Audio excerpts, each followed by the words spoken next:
PM Modi ने कहा, भारत की ग्रोथ में असम का योगदान लगातार बढ़ रहा है। यह डबल इंजन वाली सरकार के दोहरे प्रभाव को दर्शाता है। पीएम मोदी गुवाहाटी में जमोहिर कार्यक्रम में हुए शामिल। 8000 से ज्यादा कलाकारों ने किया जमोहिर डांस। चाय उद्योग के 200 साल पूरे होने पर हुआ प्रोग्राम। पीएम मोदी ने जमोहिर बिनंदनी कार्यक्रम में पारंपरिक ड्रम बजाया। कहा, यह भारत की समृद्ध विविधता का प्रतीक। असम के सीएम हिमंता बिस्वा शर्मा ने तीर कमान और चाय की टोकरी देकर पीएम मोदी का किया स्वागत। कार्यक्रम में विदेश मंत्री एस जयशंकर सहित 60 देश के मिशन प्रमुख भी हुए शामिल। पीएम मोदी ने खुद को बताया पूर्वोत्तर की संस्कृति का ब्रांड एम्बेसडर। कहा, एक समय था जब देश में असम और पूर्वोत्तर के विकास की उपेक्षा की जाती थी। पीएम मोदी ने कहा, मैं पहला प्रधानमंत्री हूं जो काजीरंगा में रुककर दुनिया को इसकी जैव विविधता के बारे में बता रहा। असमिया को शास्त्रीय भाषा का दर्जा भी दिया। पीएम मोदी ने चाय बागान श्रमिकों की आय बढ़ाने लोन की बात कही। कहा, चाय की खूबसूरती और महक को एक चाय वाले से बेहतर कोई नहीं समझ सकता। पीएम मोदी ने गुवाहाटी में किया रोड शो। सड़क के किनारे भारी तादाद में उमड़ी लोगों की भीड़।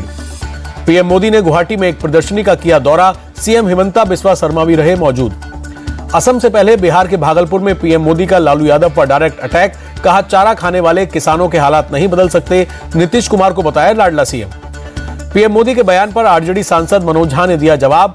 कहा, जैसे ही चुनाव करीब आता है प्रधानमंत्री अपनी विचारधारा और भाषीय संतुलन खो देते हैं। मनोज झा ने कहा, बिहार के किसानों की समस्या देश के दूसरे हिस्सों से अलग है।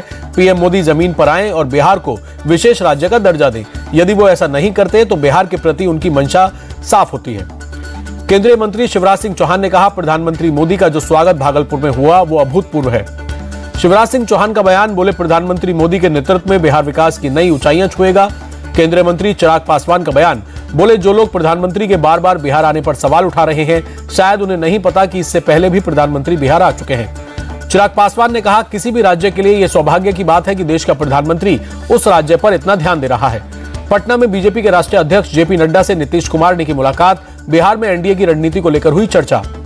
यूपी विधान परिषद में सीएम योगी ने दी जानकारी। यूपी में स्वास्थ्य सुविधाएं बेहतर हुई। मेडिकल कॉलेज की संख्या भी बढ़ी। यूपी विधानसभा में सीएम योगी ने महाकुंभ का किया जिक्र। कहा, महाकुंभ सनातनियों के दिलों पर छाप। महाकुंभ ने तीर्थ प्रदेशों को जोड़ा। कानून व्यवस्था पर विपक्ष के उठाए जा रहे सवालों पर यूपी के डिप्टी सीएम ब्रजेश पाठक का पलटवार। बोले, विपक्ष पूरी तरह से भटका हुआ है, उन्हें कुछ पता नहीं। ब्रजेश पाठक ने कहा, उत्तर प्रदेश पूरे देश में नंबर 1 राज्य के रूप में स्थापित होने जा रहा है। विकास और कानून व्यवस्था बेहतर हो रही है। दिल्ली के सरस्वती विहार हिंसा केस में सज्जन कुमार को मिली सजा। सिख विरोधी दंगा केस में सज्जन कुमार को उम्र कैद।